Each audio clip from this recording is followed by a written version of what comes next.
Welcome back, truth seekers and truth tellers. This is the Conception of Deception podcast. My name is Liz Knox, and I'm usually coming to you face to face with a big old smile. I've been a little bit under the weather, so today we're just going to work with our graphics, and I'm down there with you in the bottom right hand corner. And so I'm so glad to spend this time with you still. We're going to do this thing. If you are just now stumbling upon this podcast and you say, what on earth is going on here? Well, this is a Christ-centered podcast, and we talk about everything under the sun: social, cultural, political, educational, and religious issues. But the most important part is we stack everything up that we're talking about, no matter what the topic is, up against biblical truth. So today, we've kind of been working on a series of the church where episode 1 was the deception of the social gospel. Episode 2 was the deception of progressive Christianity. 3 was the deception of church hurt. So we've really been talking about digging deep inside the church and the gospel of the true gospel of Jesus Christ. So now we're maybe kind of sort of transitioning out of that, but we're going to talk today, and it lends nicely into this topic, episode 4, the deception of the wolf, which is nice to follow after the deception of church hurt. Because what are we taught? What do I mean by a wolf? And so today we're going to talk about two types of wolves. We're going to talk about the literal wolf out in nature and learn some fun wolf facts. But then we're going to talk about the biblical definition of a wolf. You've often heard a wolf in sheep's clothing. And so we're going to talk about what the human form of a wolf looks like and how they, and we're going to compare and contrast the two to see what similarities we can find. And we're just going to talk about what that looks like. Before we do that, though, I kind of want to share something sort of cool with you. I think it's cool. Take a listen to this.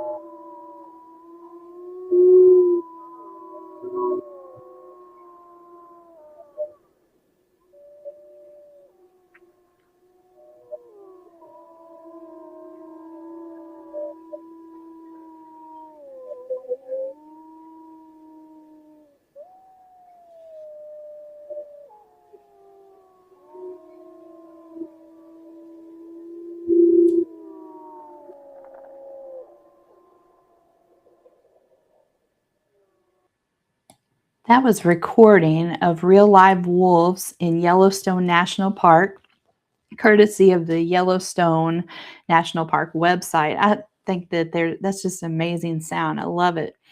The only time I don't want to hear that sound is when I'm in my tent out in the woods at 3 o'clock in the morning. So, but let's dive right in. If you're just listening via audio, I've got an image of a wolf up, and this is a illustration of wolf in nature facts. So we're going to talk about the literal wolf in nature. Here's just some interesting facts, and we're going to debunk a few wolf myths today. So a wolf hunts for survival, not sport. They often target the weak, the old, or the sickest animals, and that actually helps our ecosystems. Because of folklore, stories, books, movies, wolves are often portrayed as the minute they see a human or the minute they see anything in their path, they're going to attack. And that's actually not true. Attacks on humans are extremely rare. If a wolf does attack a human, usually it's for three reasons. They're maybe extremely hungry, experiencing starvation. They could feel threatened or maybe cornered, or they're ill themselves and just not quite in their right minds. So wolf packs are families, and they actually prefer community. They love their families. They're highly loyal. They're very affectionate. And they've even been observed to mourn the loss of their loved ones, their death of their loved ones in the pack. So, in often in movies, we will see what's called the lone wolf featured, and that's actually a little bit of a myth too, because wolves do not like to be alone, and often it can lead to starvation. And so they will work really hard to create their own pack with a mate to avoid being alone. And again, if a wolf is alone, they'll do whatever they can to find a community or to create their own. So just a few fun wolf facts. So now let's look at a domestic wolf, and this is a human wolf. And in the Bible, again, we think usually we would think about what's called the wolf in sheep's clothing. So what did Jesus mean by that? Well, in that particular case, a false prophet would be one who's trying to, sell any other gospel that is not the gospel of Jesus Christ. So, but we can take that and also look at it as just anybody who means harm to another person in any way, shape, or form. And that can mean physical harm, emotional harm, mental harm, and spiritual harm. So let's take a look at a domestic wolf. And, obviously this lends itself to sort of a male conversation, but the truth is that wolves come in both genders, male and female. So we're not going to just we hate to just pick on the men, because this again, when you're talking about all those four forms of abuse, then there is no respect of persons necessarily. So a domestic wolf, they hunt for sport, not survival. Now, we're not talking about deer hunting and turkey hunting here. We're talking about preying upon others. And the reason why they prey is because they crave control. They crave domination in some way, shape, or form. Again, whether that's physical, emotional, mental, or spiritual, they crave control over another person. And there's deception of some kind involved. They often target the young, the isolated, or the vulnerable. So, this is where both wolves have some similarities. Attacks on adults are more rare or in different forms. Again, we have to decide what kind of attack we're talking about. So, if we're talking about physical, unfortunately, we see in our world today that children are often and the young are often preyed upon by adults. But in the same vein, adults prey on other adults. And then in the realm of spiritual abuse, um, all four of these mixed together, right? If you're being physically abused by someone, you're also being spiritually abused, you're also being mentally abused, you're also being emotionally abused. So this is all just swirling together and morphing together at the same time. Abuse is abuse is abuse, right? So here's the most terrifying part to me about domestic wolf facts is that they are very common to have their own packs or families, and they actually prefer community. Why do they prefer community, and why don't they want to be a lone wolf? Because that cuts down the number of their available prey, point blank. This is horrifying to me because so many times we look at an individual that has been convicted or accused of a heinous crime, and they were a husband or a mother, or they had children, and or they were so active in the community. And why did they have this? Well, many reasons. They are, number one, there's this idea called compartmentalization, where this individual can compartmentalize that part of themselves, that they do these heinous acts, but that has nothing to do with this other person that they are, the family man, the family woman. And I say woman because it's actually becoming more prevalent among women. We can't discriminate anymore, but obviously the demographic is higher within males.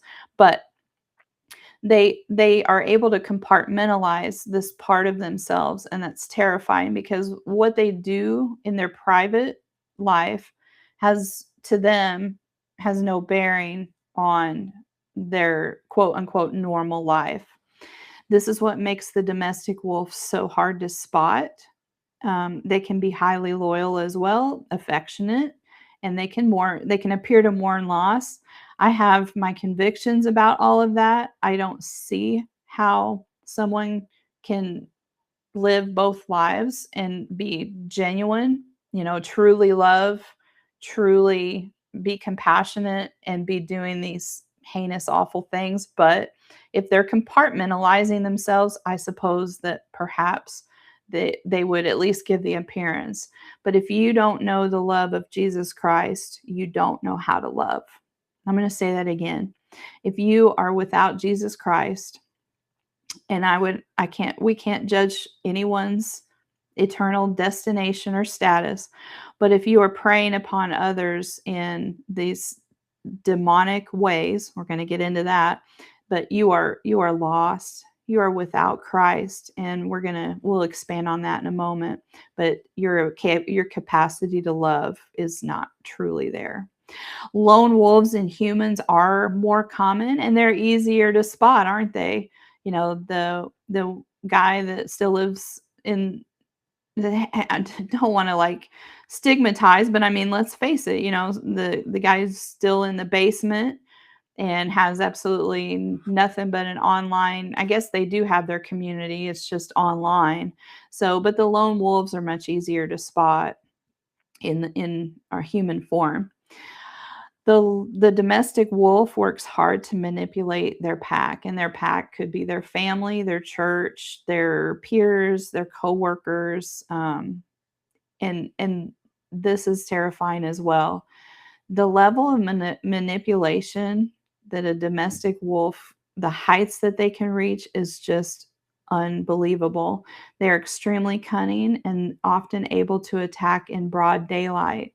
What do we mean by that? If you look at cases that have been highly publicized, I think the one that comes to mind so often are these coaches like the Olympic coach Nesser, I believe, Larry Nesser. He often abused his victims with people in the room. And in fact, I'll even bring this down to something more personal. In a community where my husband and I used to live, there was a doctor that was abusing children with the parents either standing right outside the room or in the room. He's convicted of it. He was convicted. It was horrifying. It was just unbelievable. And so the way that these predators manipulate those around them is like nothing you'll ever understand or experience. And I pray you haven't. And if you have, my heart hurts with you. And please understand, everything I say today is coming from a place of understanding. And I'm afraid I have to just leave it at that for now. Just like Jesus told his mother, my time has not come. That testimony is not quite there yet, but I believe someday it will be. But just know that when it comes to this predatory behavior, I hate to get off on a side tangent. That's why my podcasts are so long sometimes. But, they say if you study something for 10,000 hours, you can be considered an expert. And I don't know if I've studied the domestic wolf for 10,000 hours, but I can tell you that it's in the thousands. I'm not sure I didn't keep track, but over the last 17 years, this is a topic that if some of you may be addicted to crime shows and, we watch the serial killer shows, I have been obsessed with kind of observing the domestic wolf to just try to understand their pathology, their psychology, and how they can get away with manipulating people so easily. So when I talk about this today, this topic is very personal for me. And I'm not just Googling a bunch of facts and chat GPT and all of these things to just come up with an episode. It really cuts near and dear to my heart. And if there's just some way we can have a conversation today about these wolves and maybe open our eyes a little bit more and come to a loving understanding of how to protect those around us and ourselves, I think that this episode would be worth it. Hey, let's lighten the mood a little bit. I love to be outdoors. I love to camp. I love to hike. I love to fish, do all the things. But I think I have a couple people listening that enjoy being outdoors. Let's talk about what to do if you encounter a real wolf out in nature. Do not run. Running can trigger a predator's chase response. Make yourself large, stand tall, raise your arms, or open your jacket. By the way, those are the same tactics if you run into a bear. So be loud and aggressive. Shout, clap, and if it approaches, throw rocks or sticks. Maintain eye contact, slowly back away, but do not turn your back. Protect pets and children. Pick up small children immediately and keep dogs on a leash or behind you. If you are attacked, fight back aggressively with any available tools, aiming for the face and the nose. So that is what you do if you do come across a wolf that won't take off. But hopefully they're skittish. They just want to get away from you just as bad as you want to get away from them.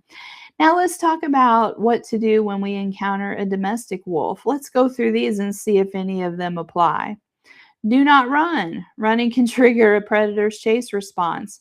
Obviously, in this case, I disagree. I think that when you come across a domestic wolf, especially we need to teach our children this. And I'm going to make a statement that's going to answer all of these questions at the end. But um, the most important thing is boundaries, right? So if you feel like you're being manipulated or you're being emotionally abused or you're being physically abused for sure, get away. Put up that boundary and get away. Don't put up with it anymore. You don't have to. Make yourself large, stand tall, raise your arms, or open your jacket.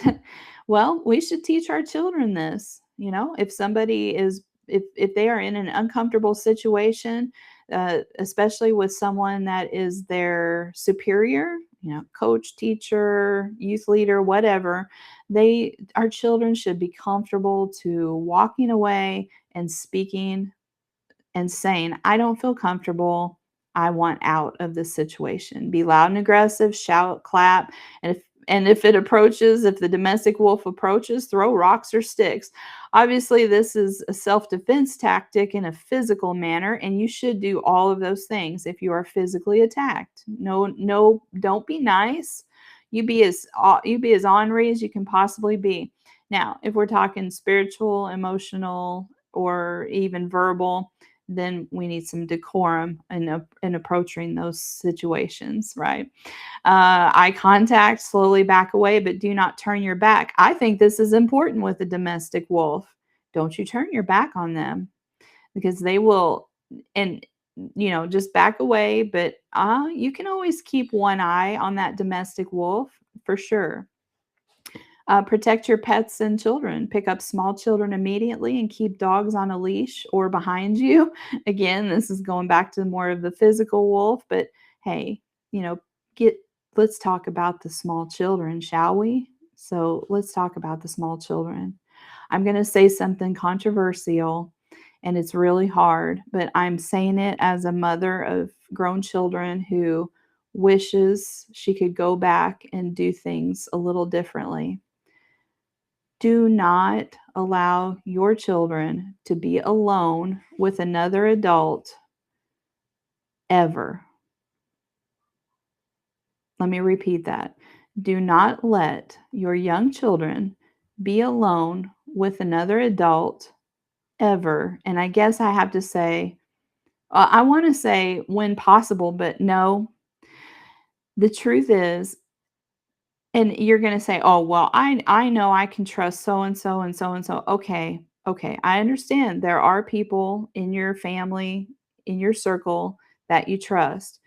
But you also must be careful that there could be people in their community, in their circle that you can't trust. And these wolves are so manipulative that the person that you do trust may not even know that they have a problem in that situation. And these the most terrifying thing about the domestic wolf, and obviously we're talking more now about children and pedophilia, but the most terrifying thing is that these individuals are so crafty and so cunning that they are able to manipulate the people around them and do it in broad daylight. We were just talking about that with the doctors and Nesser, and this goes for families as well. It's so difficult to know, you know, where to draw the line. But we are living in a day and age now, and this situation has reached such a tipping point that I don't think there's any other way. I see so many like discussions about what to do after the abuse, but we have got to start talking about preventative measures. And where does this often occur? It occurs where there's situations of control and situations of in again, when the adult has the control and there's no course of action there, this is where the problem is. So then parents will say, well, I want my child to have a life. I get that, but I'm gonna say something to you that's even harder. If something happens to your child, they're not in that way, it's gonna be so difficult for them to even have a normal life because it shatters everything. Now, do you want your child to have a good time and risk all of that just so that they can, quote unquote, have their experiences and or have to deal with this the rest of their lives? And I can tell you from a certain perspective that you do not want the latter. It's not worth it.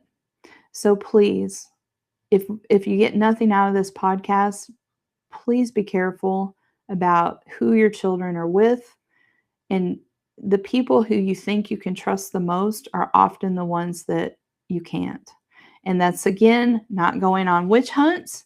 It's just the sad reality that we live in today. You're welcome to disagree with me, but that's just some love from one mother's heart to another parent's. Hey, let's check this website out here. This is the National Sex Offender Public website. And so you can go on and find registries, but here's the issue. A lot of a lot of domestic wolves aren't on those lists because they've never been caught and they've never been prosecuted. So the registry is fine. It's good to know who's around you, but the truth is you really need to be looking at the people closest to you in your circles and looking for some of these. They give lots of warning signs of abuse, but I want to go to what I was talking about. Let's go to preventative behavior. Concerns about an adult's interest in children or your own. So they're actually saying, are you experiencing any of these problems? So someone you know or care about may be exhibiting problematic behaviors. Excuse me, the adult's behaviors may indicate a risk of sexual abuse to a teen, a child, or a teen. Now, again, we are moving into the physical. If someone you know exhibits these behaviors, it may be their way of trying to ask for help. That's a very kind statement to me, but we'll let that go. Adult behavior warning signs. There's quite a few here.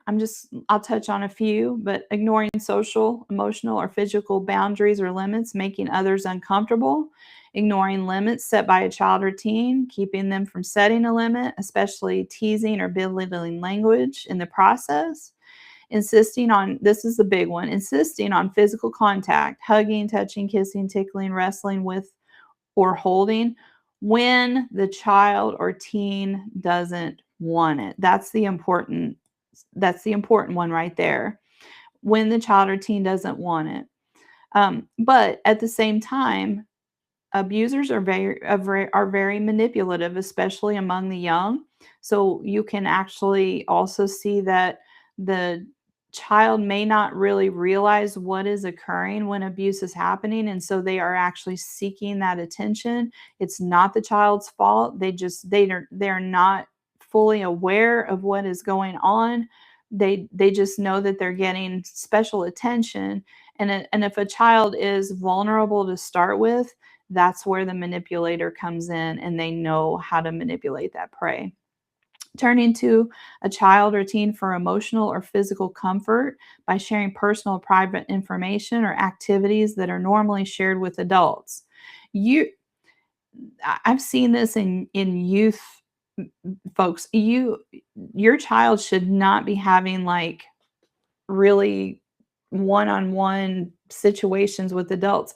I kind of have a little bit of a problem with these mentoring programs. I think there's a lot of great opportunities out there, but I also think there's a lot of horrible opportunities for adults to use these quote unquote mentoring sessions to manipulate young people into, and we see that in not just mentoring programs, but all across the board. I've said it over and over.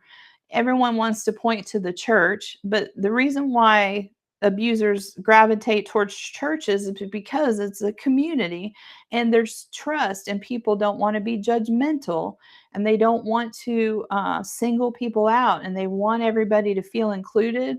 That is the reason why we see abusers in the church, is not the church's fault. It's because the church is so kind and loving that the predators actually prey upon the churches. I get so frustrated when I read comments when someone in a church has been found guilty or been accused. They always blame the church. They always blame the church, and they never blame the person who actually did the predatory behavior.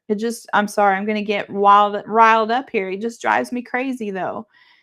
Again, it is not the church's fault. Now, what happens after the allegations have come out is the church's fault, how they respond. We're going to have an episode with a guest, Miss Joy Taylor, who specializes in this topic about abuse within the church and how churches respond accordingly or they don't afterwards. And so, come back and be looking for that episode. But again, hey, sorry to get off a little. It's not a tangent though. This is why predators seek out, Boy Scouts and Girl Scouts and teams and clubs. It's because of the community and churches. That's why they're coming to churches. It's not the church doing it. Let's see. Let's grab just one or two more here. How we doing on time? Okay. Allowing children or teens to consistently get away with inappropriate behavior. That's a big one. Frequently walking in on children or teens in the bathroom. Um, Going into changing rooms, going into locker rooms when they really shouldn't be in there, right? Um, and adults age equivalent friends exhibit similar behaviors as listed above. That's interesting too, because especially when we're talking about all these rings, right? So often, if they're selling material or they're sharing material, you may see similar behaviors among adults. So these are, I would encourage you to visit this website and go through some of these, and you know, I stack it up against some of the people you know. Do you have a strange feeling about someone? Do they give you the creeps? Do they make you uncomfortable? Well, if you're a believer in Christ, that's, maybe the Holy Spirit's just giving you a little bit of discernment about that person. So if Jesus wasn't afraid to speak about the wolf in sheep's clothing, and again in Matthew 18:6, he says, it'd be better for you just to drown yourself than to hurt a little one. He was very harsh about hurting young people and preying upon others and being a wolf in sheep's clothing. So if Jesus had no problem saying it, then you should not be afraid to, investigate or to stand up. And if you don't feel like you can like pursue anything, obviously we know that Indiana's or wherever you are, most I think believe all states are reporting state. If you are aware of abuse of any kind or any situation, you are legally obligated to report it and can actually be held liable if it's found out that you knew about it and you didn't report it.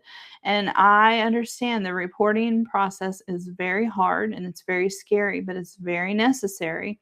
And if that person has nothing to worry about, they have nothing to worry about, and it'll be over.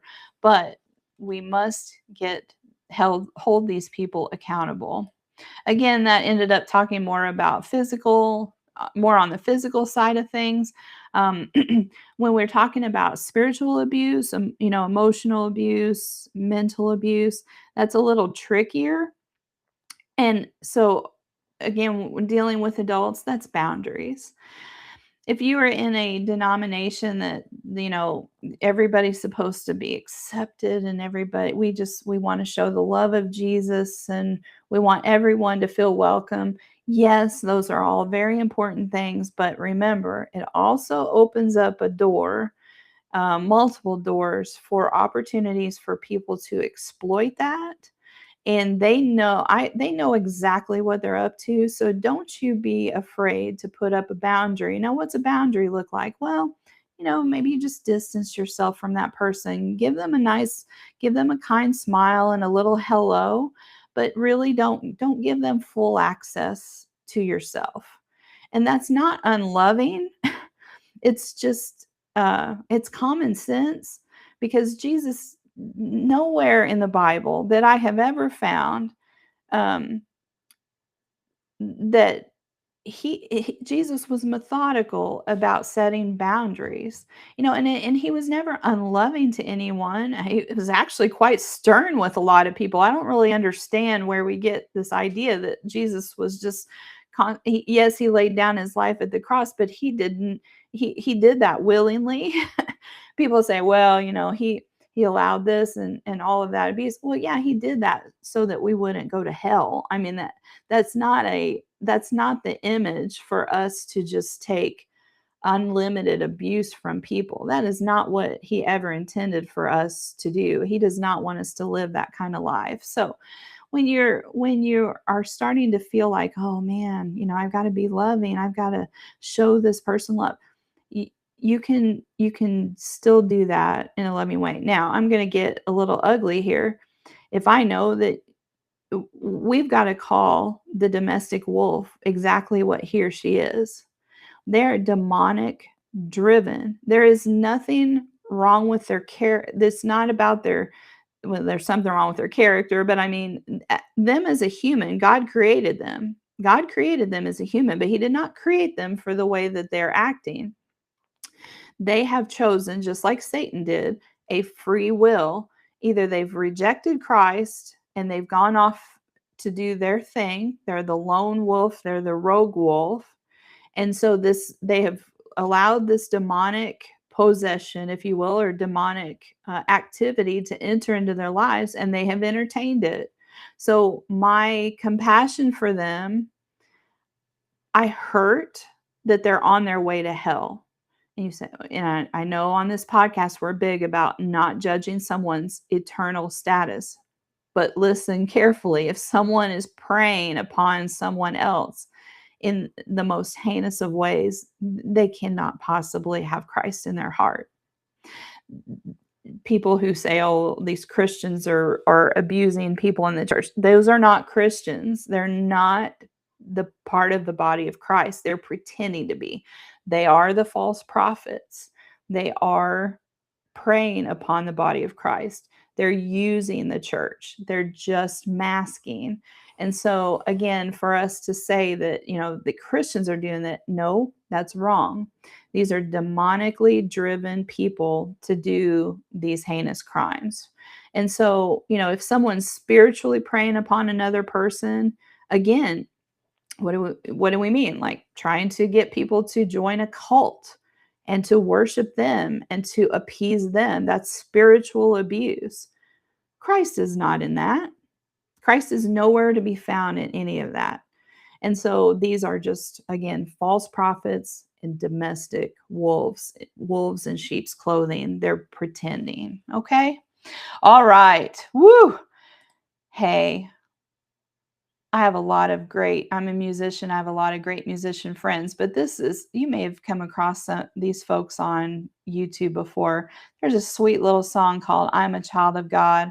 And I know we talked about children a lot today. So let's listen to this little song before we go.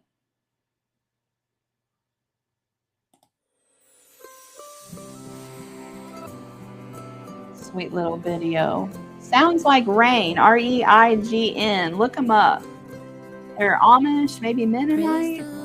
My heart with his love is beaming. I am a child of God. Heaven's golden light over me is streaming. I am a child of God. I am a child of God. I am a child of God. I have washed my robe in the cleansing fountain. I am a child of God.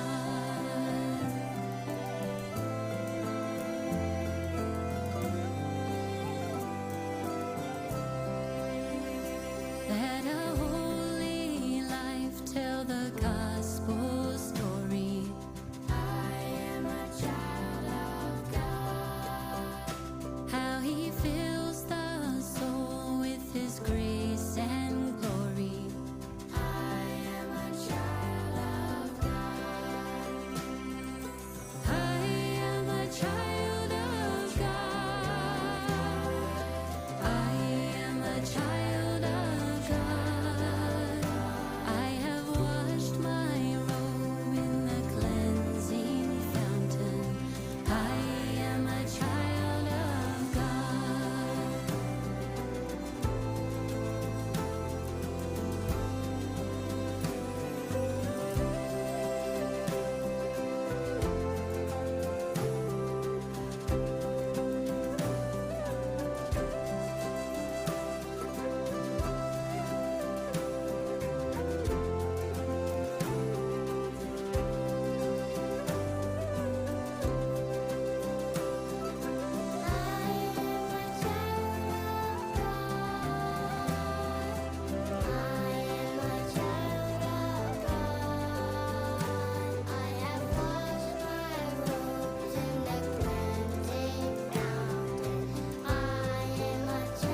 Safe from sun to day, every bend is riven.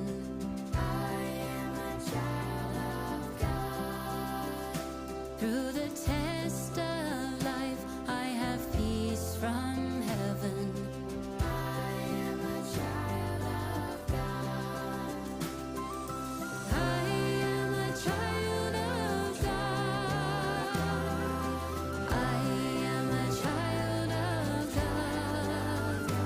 I have washed my robe in the cleansing fountain. I am a child of God. I am a child of God. I am a child of God. I have washed my robe in the cleansing fountain. I am a child of God.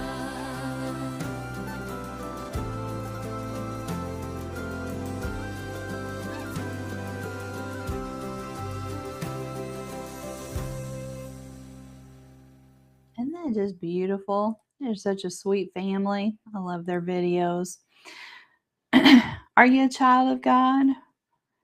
We're all creation of God, but unless you've given your heart and life to Jesus Christ, you're not a child of God. You've got to surrender your life to Him first. then you become a child of God and you become a member of the family of God, the body of Christ. Do that today. Do it right now. Thanks so much for joining me today. And I look forward to our next episode, the deception, episode 5, the deception of identity. So, again, thank you so much, and God bless you.